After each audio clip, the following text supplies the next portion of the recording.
Okay, everybody, we're here today with another Jazz Matters podcast. Today's guest is Gia Nicole. I got that right. Yes. Our vocalist and, of course, an old friend of mine is her mother and everything that has the Mitchell Academy down in Perry, Georgia. So, Gia, before we get started, I just want everybody to know that you can go to yesjazzmatters.org, and over there there's the page for Jazz Matters. That's the web page. You can check out the Jazz Matters store, which we have apparel like this. Order whatever you need, check it out, Let me see if you can see it. Okay, there you go. But anyway, it's a lot of different sayings and quotes and so forth.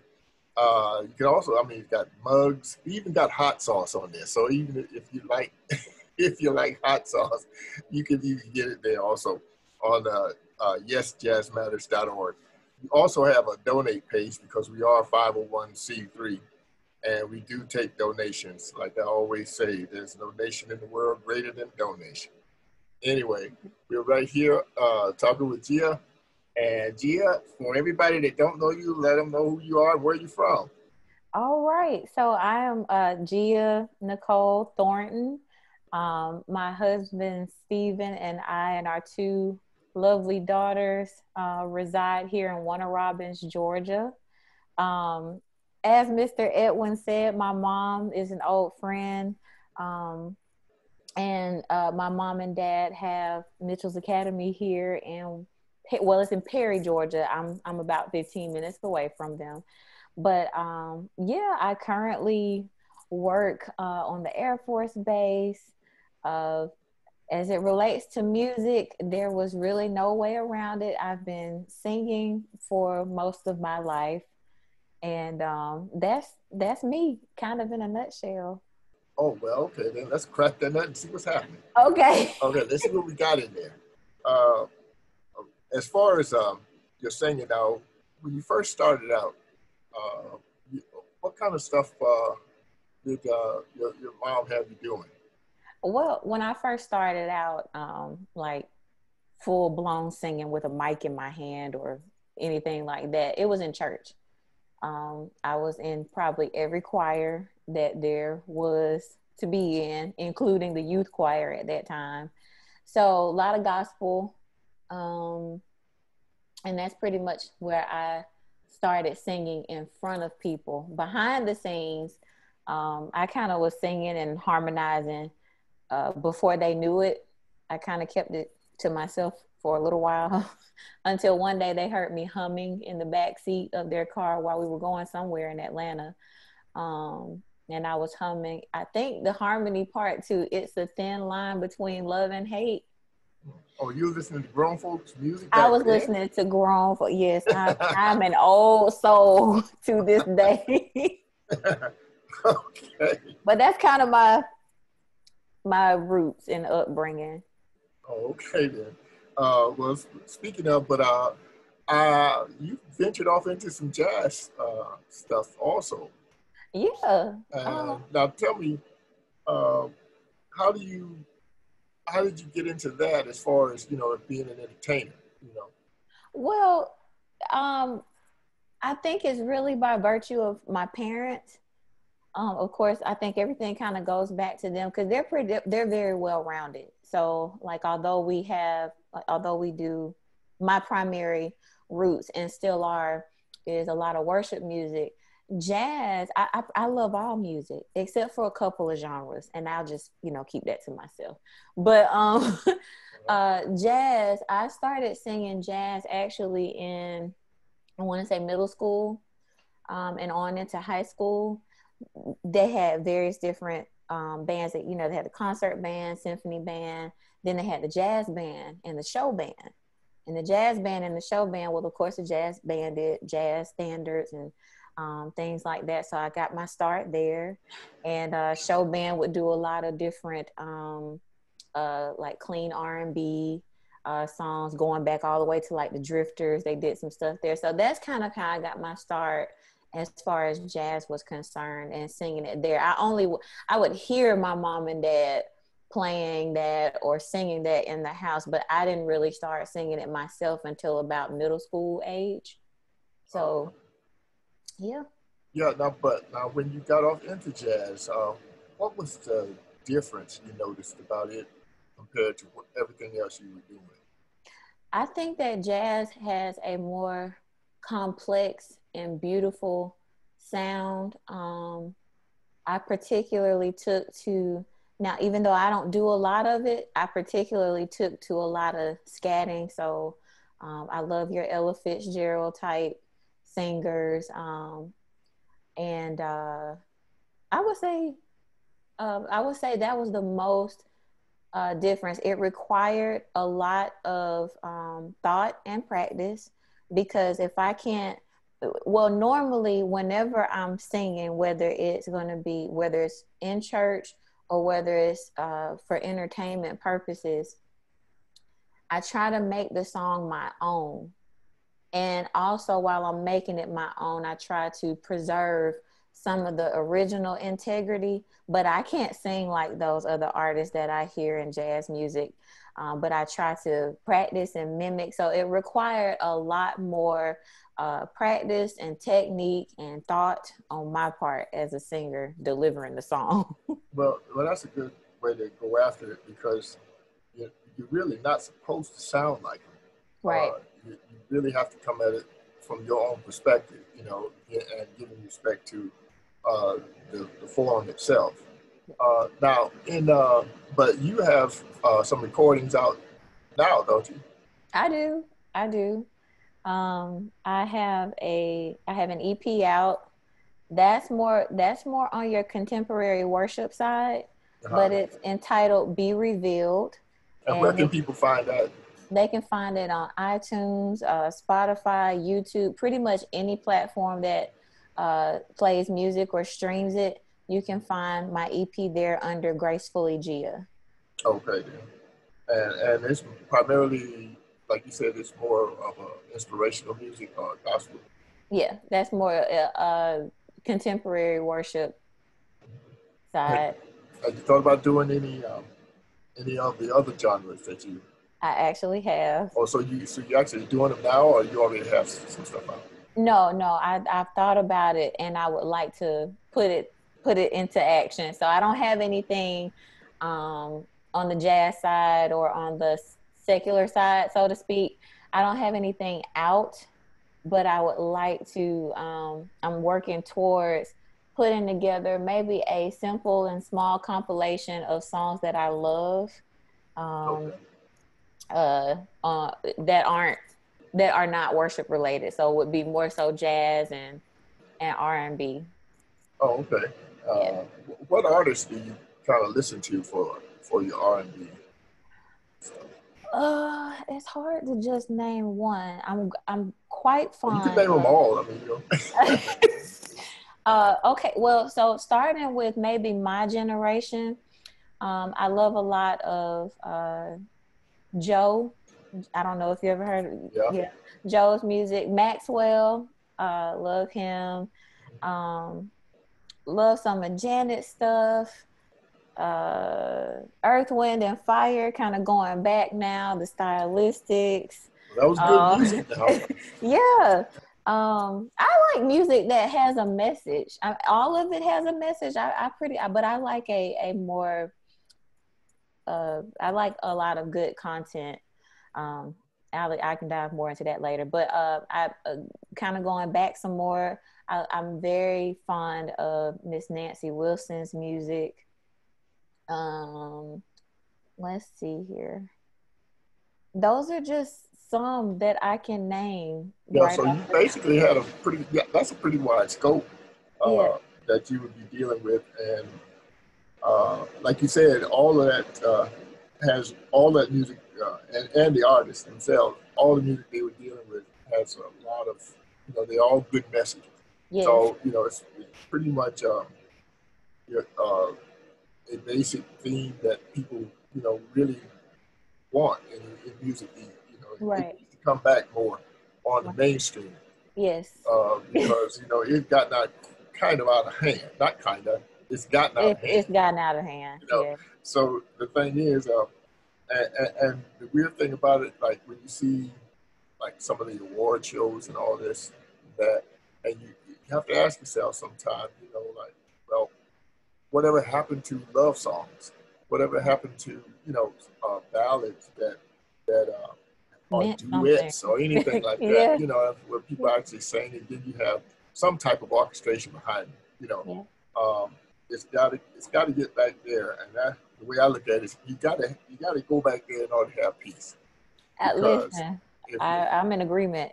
Yeah, because that other stuff, it's what it is. Yeah. And people are dealing with it right now for what it is. Mm-hmm. But I do think that a lot of artists are trying to backtrack to get back to that point. You know what I'm saying? Yeah. And but they have a slightly different take on it, which is a good thing. Yeah. But as long as they respect it for what it was, and if they can bring their approach, I'm right there with it. Yeah. So now, I know you've done some things. Well, you've done concerts with Jazz Matters. Yes. Tell us about how you felt about doing those things. I felt wonderful. Of course, nervous. I'm pretty much nervous anytime I have to go before people. But I know that's a part of my life and what I have to do. I think a little bit of fear is good because it keeps you humble, keeps you leveled. And so when I've gotten opportunities to sing with Jazz Matters, I think it's been a phenomenal experience for me. It's been a really great outlet for me, and a good challenge because, like I said, the specifically when it comes down to jazz, it challenges me in a really good way, and one that I don't get challenged in very often. So all the times that I have spent singing with Jazz Matters have been really great times. I've thoroughly enjoyed. Now we also hope to get you to do some other things. Of course, Absolutely. the past year, pandemic pretty much wiped everything out. Right. Right. We're also trying to get a virtual concert series together. Okay. To have, and it'll probably be in some cases we may be able to do it live, depending on how the restrictions on the pandemic are, and depending on whether or not people really, are as hungry as they say they are for live music. Yeah. We might be able to do them simultaneously. But anyway, what's your take on the artists that are out there today, as far as what you do versus what they do, and to find out really how you feel about what they're doing? I think that because number one, technology is so advanced, and especially in music, you can pretty much now make a beat to anything and go viral and say anything. Right. And it goes. Now, don't go in my house, but because we have children, and they will get older, and they're going to want to listen and engage, and at some point we'll have to talk to them about the content of what they're listening to, which is why we try to play a lot of old school gospel, things that have a positive message. But today's artists, I don't think that they work as hard because the music isn't challenging. I'm not saying, now I'm not a rapper, so I don't know what the process is. I'm sure there's some challenge there, but on the music end, a synthesizer, piano that gives you different sounds. I may be saying these things, put a beat to it, and you can just put it out there. Whereas the music that I am accustomed to listening to and singing required thought. It required charts. It required a string section,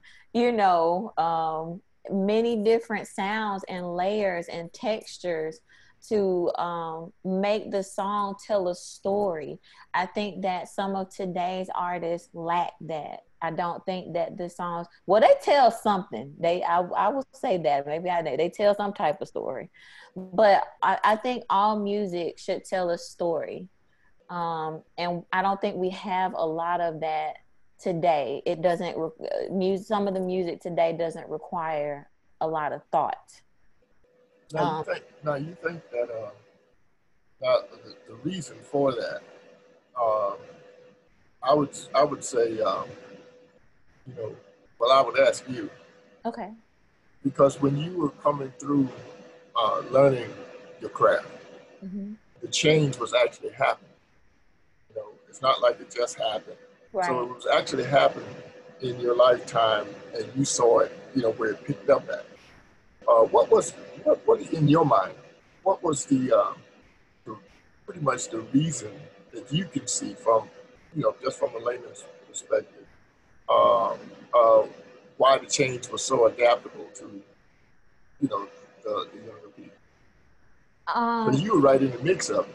yeah, I was, and I actually didn't. I had to. You helped to trigger my memory of me coming through that time frame when music was starting to change. I think like some things, supply and demand. Uh, somebody wanted to hear it and wanted to hear more of it. And now there you go. On the other side of things, I would say that um, uh, I think money is a driving force, somewhat greed. Uh, on the other side of things, as it relates to maybe some things, as it relates to some things in industry. Um, that's what I think. I think. I think some of the reason is that, and why music today is void of love. Well, see, like for instance, with Jazz Matters, we try to preserve the Yes. heritage and culture Yeah. of music, of jazz music. And we actually try to do it, and we don't exclude any other form of music. It's Yeah. the fact that we know that majority of the forms that we hear today, they have a root in jazz music. Even though the artists today may not know that, you know what I'm saying? They Yeah. may not understand that. So we try to Right. keep it. We try to keep it in the elements where if we are doing a performance or programming, we have to have spec and have uh, the roots of jazz rooted in that performance Mm-hmm. somewhere. Right. Whereas, like I said, now you know a lot of the younger artists don't have that insight, and and it's basically marketing. To tell you Mm-hmm. the truth, in the What industry, sells? yeah, it's marketing. They've traded culture for the bottom line, Yep. which is money. You know what Right. I'm saying? Yeah. So, like, now there are a lot of artists out there that are really trying to dig into some of the culture I hear, and a lot of them have the talent to do it. You know, it's just that the actual marketing portion from the major companies or major Mm-hmm. labels, Yeah. you know, they're not hearing. They're not really going to hear that. They're basically going to hear what they can make money off of, whether it be your apparel, what you're wearing, you know, all these different things in Mm-hmm. marketing of Mm-hmm. the music. Mm-hmm. Now, in the long run, what that does, I think, really is is is put a dead a stop time for the artist. In other words, Mm-hmm. um, when Beyonce is 50 years old Mm-hmm. or so, I don't think she's gonna be doing the same thing. I don't. I would think not. Yeah, because but I mean, as an artist, see, that means you got to put on the brakes and you got to Mhm. change what you're doing. Right. You know, whereas you know a lot of them would be doing that only when they get to that point. You see, Mm-hmm. like a person like yourself, you're doing that as you come up through it, Mm-hmm. and you've been exposed to it. So when you get to that point of 50 years old, you have no problem as far as longevity goes. Right. You Right. know, there are a lot of rock artists, you know, that have actually done rock music, as far as I could remember them doing it. I ain't gonna put out the dates or nothing like that, but the thing is, they were doing rock music. But when they got to a certain age, when they got past 40 or 50, they all of a sudden started doing standards. And I was like shocked because, it's almost like it was a complete turnaround, Right. Some of the rock artists, they go out and do standard because the longevity is there. Now their audience has also aged, you know what I'm saying? Yeah. So therefore their audience is not going to be able to do any body surfing or anything like that, you know what I'm saying, at the concert. So what they're more than likely going to have to sit down, you know what I'm saying, and listen to concert. Right. But fortunately for those rock artists, especially the older ones, they have that alternative because 9 times out of 10, they've heard the actual standards as they grew up. The same way you heard them as you were coming up, the standard R&B stuff, Right. And so you have an outlet if you want to continue to be a singer. But a lot of these young people out here now, they don't have that. No. And those, especially those that have come up, let's say they were born in let's say the 80s, where the late 80s, early 90s, they pretty much that's when it all was really, really catching, because we're dealing with hip hop and rap. So that's their background to it. For the exception of those who did like you, who went to school and got into concert band or got into the performance band, jazz band and all that stuff, you had exposure to something that they really needed to have exposure to. And now, what do you think about right now for you? Do you think that you would be doing any cross culture in music anytime soon? Like some people are doing jazz and hip hop, and they're putting the two together. It's not anything new, but what do you think about that? I think that's very. Or is that something you could do? I'm pretty sure I could do, a crossover of sorts. It's something that I haven't really thought about. Oh, I put it in your head. Now it's got to go.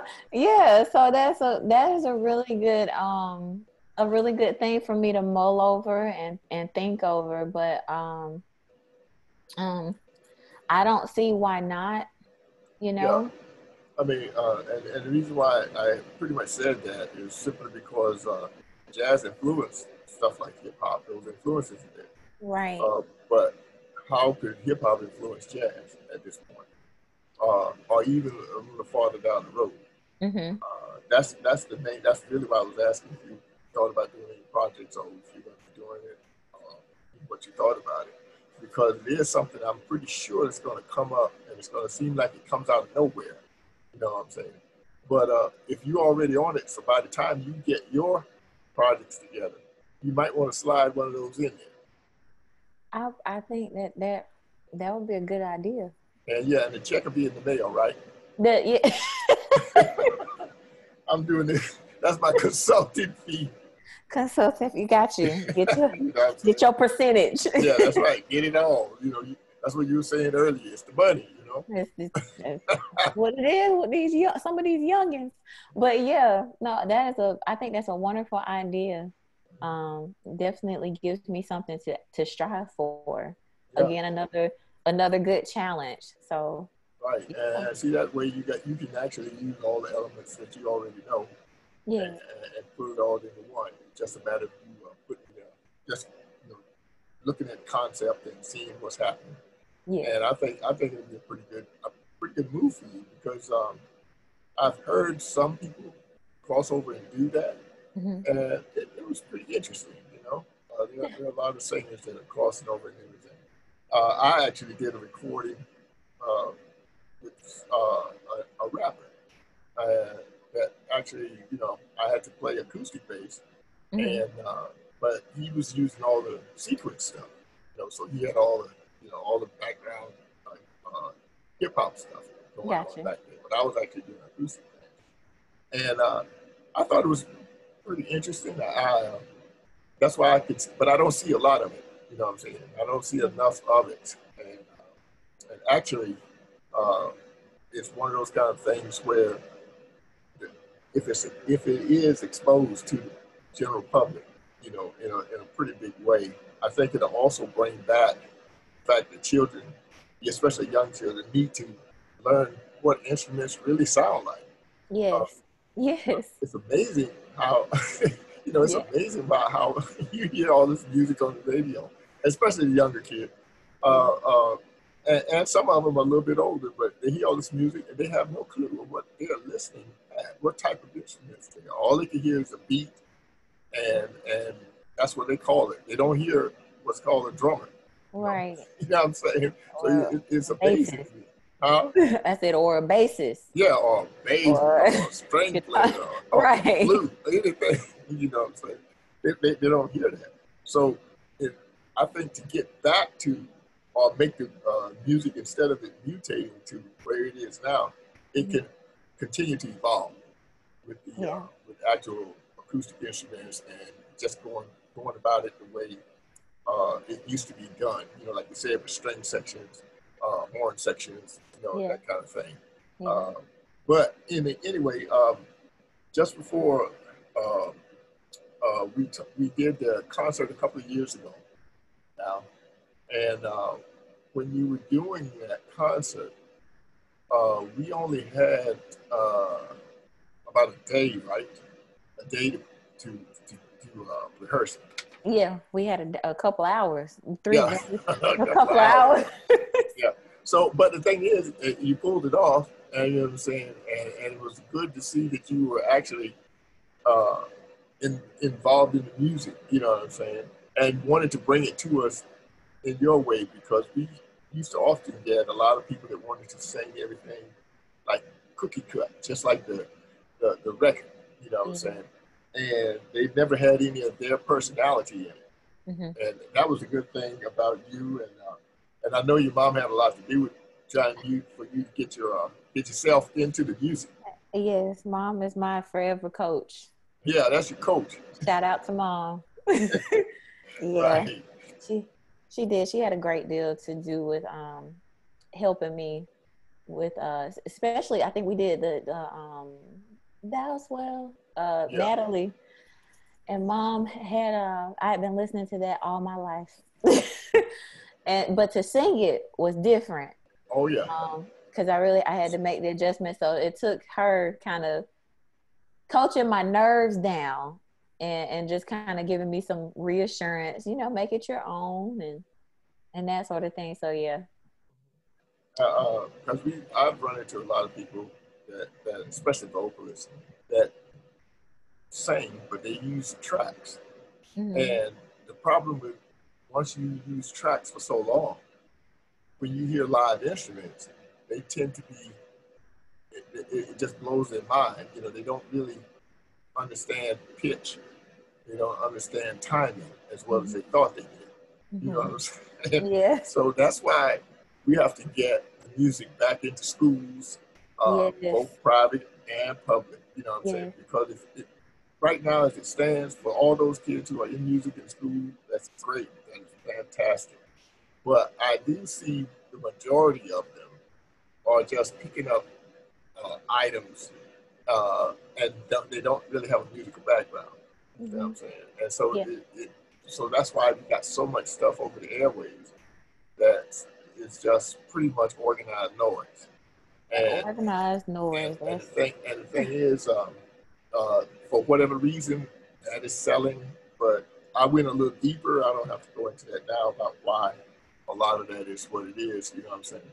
Yeah. But anyway, back to you. So we're looking for a project this year. Now you had COVID. We were dealing with COVID all last year and pretty much this year. So you have no excuse. So you were at home thinking about a whole lot of stuff. And now you can go ahead and put this thing together, and we can expect to hear some more music from you. But give the people that's listening the platforms that you have your releases on now, your EP. Okay. So platforms that the EP can be found on are Apple Music, Spotify, YouTube. Um, those are about all that I can name. Okay, and they and all they have to do is just put in your name. Yeah, they can find me under Gracefully Gia, and Gracefully. again, they can find the EP, but definitely working on some new stuff. Well, I'm So sure you are. You know, I yeah, mean, you can't stay down there that close to mom and not have working on something. You know what I'm saying? very That's true. about it. But thanks for getting out here this early for me and interviewing, and we now know a little bit more and expect to hear a little bit more from you. And we just wish that all the luck in the world. Oh, thank you. It was truly my pleasure. Thank you for even thinking of me to do this. So yeah, I appreciate it. Okay, then, and you can always get up with me, Evan Williams, at yesjazzmatters.org, and that's the Jazz Matters webpage. And Gia, until the next time I talk to you, you're going to have this music out for me, right? I'm gonna work on it. Now, normally I am. There's another co-host here. Uh, Okay. named his name is Vaughn Coulter. He's normally here with me. He's out today, but Okay. he's over at Jazz Beats Radio. And what we want to do is make sure that he can get a listen to what you're doing, and make sure we can get some things over there to him, Okay. because he would have a lot of good questions for you also. All right. Okay. All right. Okay, cool. All right, then that's it, and we can sign off. All right. Signing off. Thank you again. All right, thank you. Peace out.